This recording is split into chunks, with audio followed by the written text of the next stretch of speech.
모름지기 공부할 때는 중단하지 말고 해야 한다.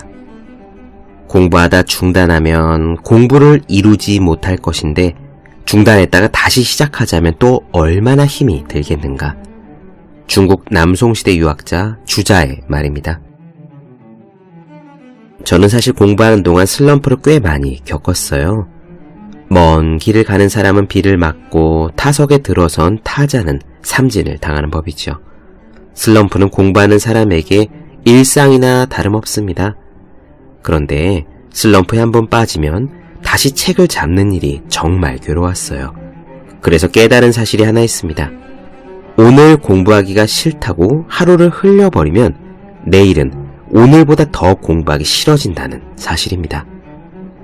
이틀을 놀면 사흘째는 더 어렵고 사흘을 쉬면 나흘째는 고통스럽습니다. 슬럼프가 오더라도 우리는 정지해선 안 되는 거예요. 대신 노련한 운전자처럼 브레이크를 살살 밟아 속도를 늦추기를 권합니다. 내리막길이든 고속도로든 속도는 다시 낼 수 있죠. 가속 페달을 밟는 것은 그리 어렵지 않습니다. 문제는 완전히 멈춘 뒤에 다시 시동을 거는 일이에요. 출발은 가속보다 훨씬 힘이 듭니다. 완전히 멈춘 물체는 정지 마찰력이라는 요금을 추가로 부담해야 합니다. 책상에 놓기만 해도 공부하고 싶어지는 365 혼공 캘린더, 출발은 가속보다 힘들다의 한 대목으로 시작합니다.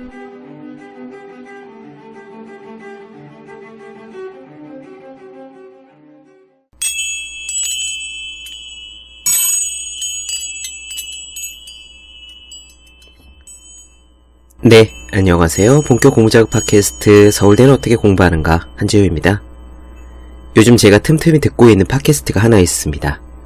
오프라 윈프리의 슈퍼소울이라는 건데, 연금술사의 파울로 코엘료나 에크하르트 톨레처럼 영성의 조예가 깊은 사람들과 함께하는 소울, 영혼에 대해 이야기를 나누는 팟캐예요. 물론 영어로 되어 있고 당연히 저는 겨우 일부만 알아들을 뿐입니다. 그런데 신기하게요, 뉴스라든가 드라마보다 이 마음에 관련된 내용은 영어라고 해도 조금 더 잘 들리는 것 같아요. 아무래도 이미 무슨 이야기를 하고 있는지, 또 어떤 관점에서 이야기를 하는지 알고 있기 때문이 아닌가 싶습니다. 최근에 이 슈퍼소울에서요, 마이클 싱어가 출연했던 부분을 들었습니다. 마이클 싱어는 저희가 예전에 이 방송에서 될 일은 된다라는 책으로 깊게 나누어드린 그분이죠. 명상가이자 뉴욕타임즈 1위 베스트셀러 저자이자 수백만 달러에 달하는 커다란 소프트웨어 기업의 CEO이기도 합니다. 원래 싱어는 큰 기업의 CEO면서도 공식 석상에 잘 모습을 드러내지 않았고요. 늘 숲속에 살며 명상을 지도하면서 그렇게 조용히 살고 있었는데, 오프라 윈프리가 자신의 쇼에 끌어내면서 공개적으로 얼굴을 널리 알리게 되었다고 해요. 30분 정도 될까요? 하는 그 방송 중에서 인상적인 부분이 하나 있었습니다. 마이클 싱어가 방송 전에 FBI의 수사 대상이 되어서 지루한 재판 싸움을 6년이나 했대요. 그의 부하 직원 중 한 명이 무슨 이유에선지 증거를 완전히 조작해서 말 그대로 마이클 싱어를 물먹이려 했던 거거든요. FBI는 가뜩이나 신비주의적인 삶을 사는 마이클 싱어가 명상가와 기업가라는 신비한 포지션을 가지고 재정적으로 돈을 빼돌리고 있다고 의심하고 끈덕지게 수사를 합니다. 그 과정이 무려 6년이나 걸렸고요. 결국 마이클 싱어는 완전한 무죄로 결론이 나긴 했어요. 오프라가 싱어에게 그 6년이란 시간이 참 끔찍했겠다라고 이야기했거든요. 그때 싱어가 이렇게 답했습니다. 그렇지 않다. 다시 삶을 산다면 바로 이 경험을 그대로 다시 꼭 달라고 신에게 빌고 싶다 라고 대답합니다. 엄청나게 힘든 경험인 대신에 진정으로 자신의 영성을 성장시킬 경험이었다는 거죠. 이것보다 더 자신을 성장시키는 경험은 다시는 없었다는 겁니다. 그러면서 그 혼란의 6년 동안 바로 이 책 상처받지 않는 영혼을 썼대요. 오프라 윈프리도 깜짝 놀랐고 저도 깜짝 놀랐습니다. 명상책은 어디 한적한 숲속에서 쓰는 건 줄 알았거든요.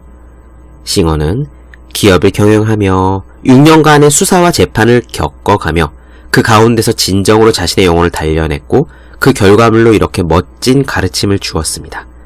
그래서 이 책 상처받지 않는 영혼을 제가 다시 꺼내 읽을 생각을 했고요.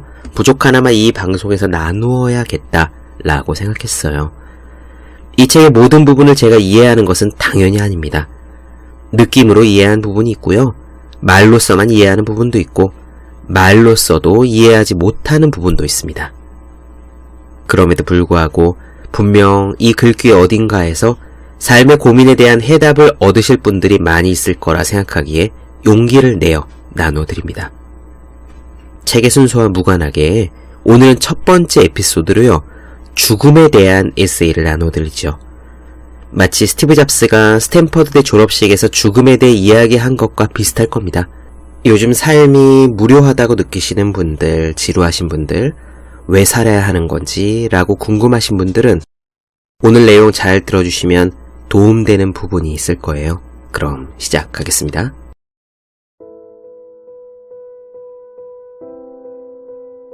삶의 가장 훌륭한 승이 죽음이라는 사실은 실로 거대한 역설이다. 어떤 사람이나 상황도 죽음만큼 우리에게 많은 것을 가르쳐주진 못한다. 문제는 죽음을 스승으로 모시게 될 마지막 순간까지 기다릴 작정이냐라는 것이다.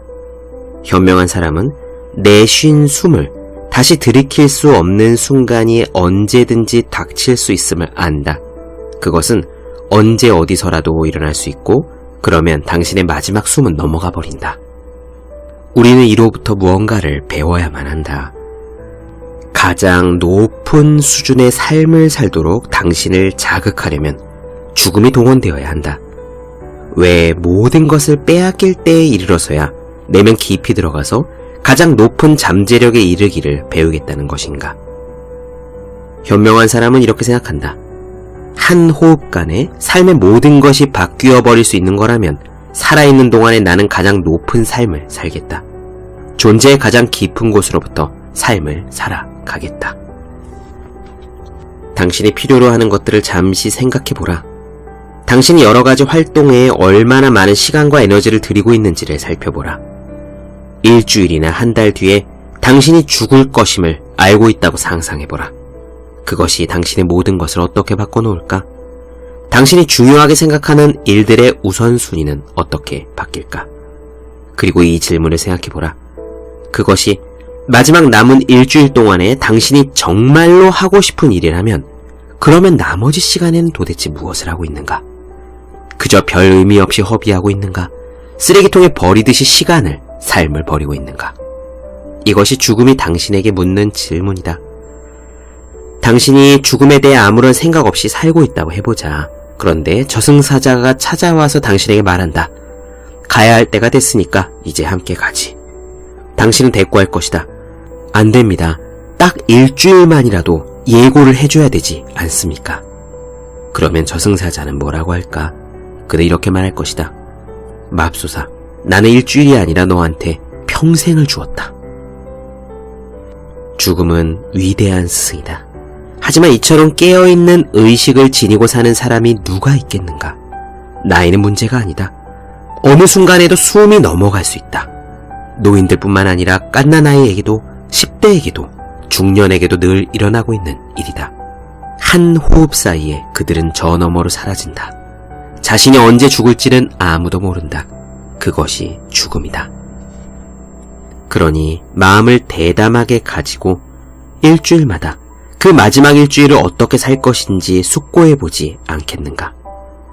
정말로 깨어있는 현명한 사람들에게 이렇게 묻는다면 그들은 대답하는데 아무런 어려움이 없다. 그들의 마음은 한치도 흔들리지 않는다. 죽음이 1년 후에 찾아오든 한 달 후에 찾아오든 1시간 후에 찾아오든 그들은 지금 살고 있는 것과 똑같이 살아갈 것이다. 그들은 만사 제쳐놓고 정말로 하고 싶은 일을 단 한 가지도 가슴에 품고 다니지 않는다. 달리 말해 그들은 자신의 삶을 지금 온전히 살고 있다는 얘기다. 죽음은 우리의 가까이에 있다. 자동차를 탈 때마다, 횡단보도를 건널 때마다, 밥을 먹을 때마다 그것이 당신의 마지막 행동이 될 수 있다. 당신이 매 순간 하는 모든 행동이 누군가가 죽는 순간에 했던 마지막 행동임을 당신은 아는가? 어떤 사람은 밥을 먹다가 죽고, 어떤 사람은 차를 타다가 죽고, 어떤 사람은 걸어가다가 죽는다. 어떤 사람은 잠들었다가 일어나지 않는다.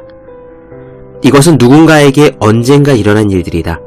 당신이 지금 무엇을 하고 있던지 바로 그것을 하다가 죽은 사람들은 얼마든지 있다.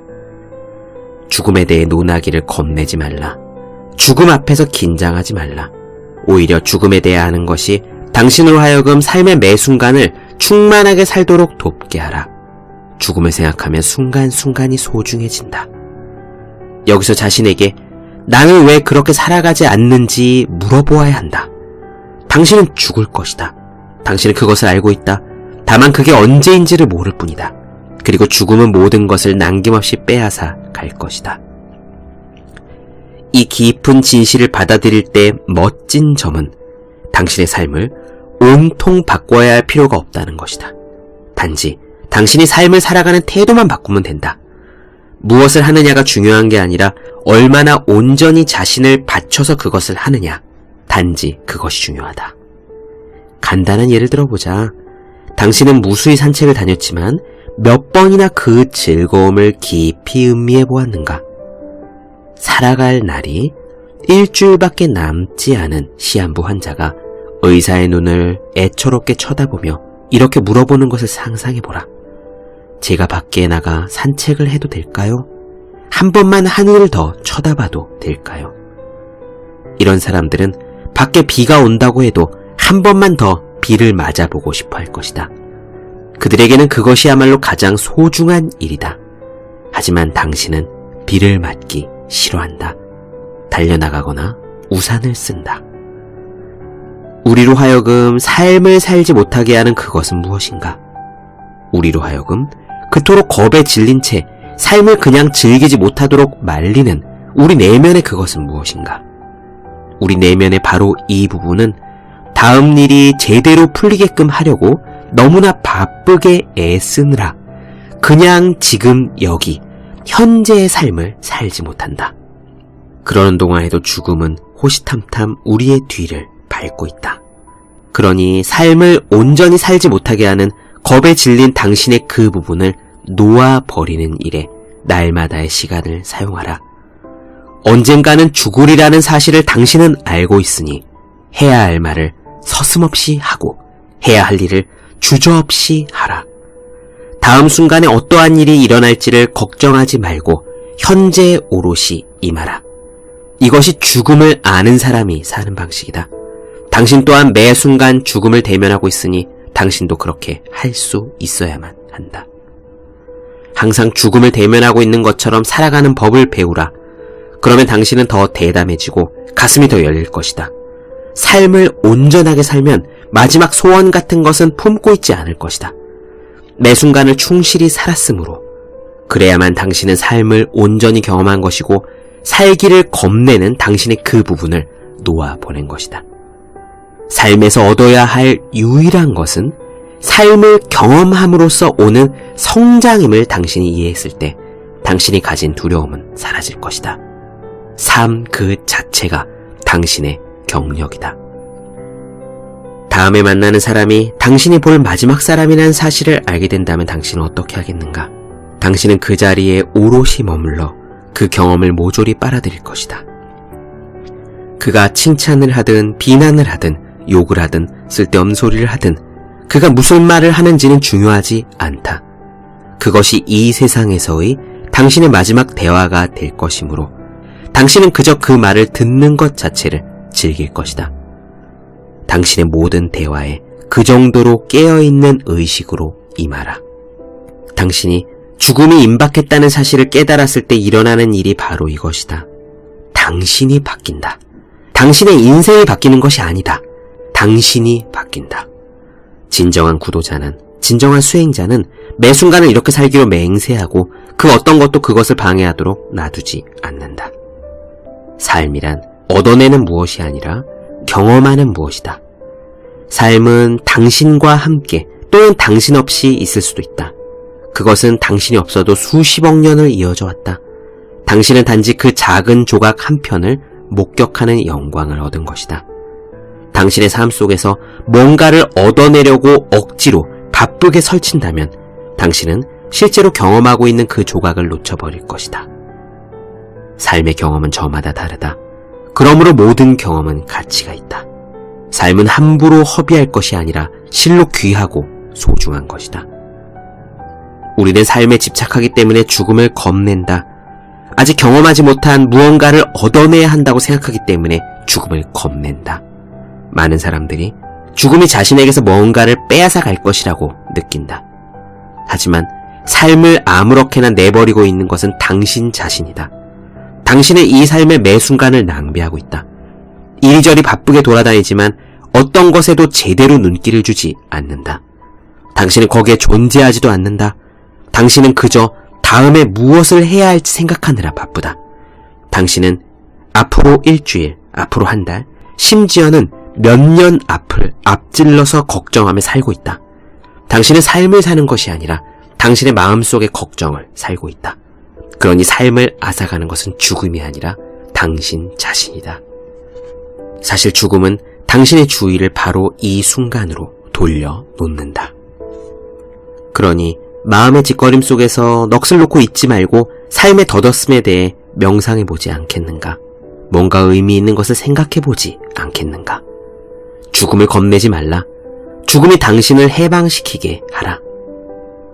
죽음으로부터 삶을 온전히 경험할 용기를 얻어라. 하지만 기억하라. 그것은 당신의 삶이 아니다.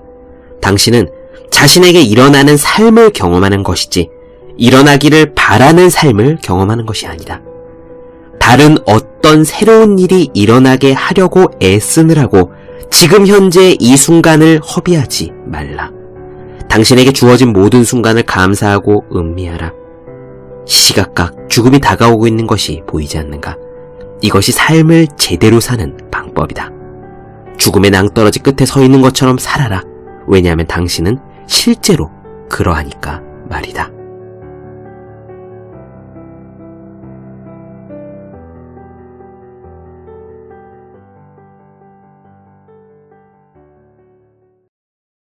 네, 본격 공부작업 팟캐스트 서울대는 어떻게 공부하는가? 마이클 싱어의 상처받지 않는 영혼 나눠드렸습니다. 더 많은 이야기가 궁금하신 분들, 질문사항 있으신 분들은 제 네이버 블로그 허생의 즐거운 편지, 다음 카카오 브런치 한재의 브런치, 인스타그램에서 해시태그 서울대는 어떻게 공부하는가, 유튜브 서울대는 어떻게 공부하는가 검색해주시면 좋겠습니다. 또 혼자 공부하는 사람들을 위한 책, 학생, 수험생, 취준생, 직장인 등 공부하는 모든 분들을 위해 어떻게 공부해야 하는지 설명한 혼자 하는 공부의 정석, 그리고 책상에 놓기만 해도 공부하고 싶어지는 111 공부자 캘린더 365 홍콩 캘린더를 아직 읽지 않으셨다면 꼭 읽어보셨으면 합니다. 분명 도움이 되실 거예요. 오늘 여기까지 하겠습니다. 전 다음 시간에 뵐게요. 여러분 모두 열심히 공부하십시오. 저도 열심히 하겠습니다.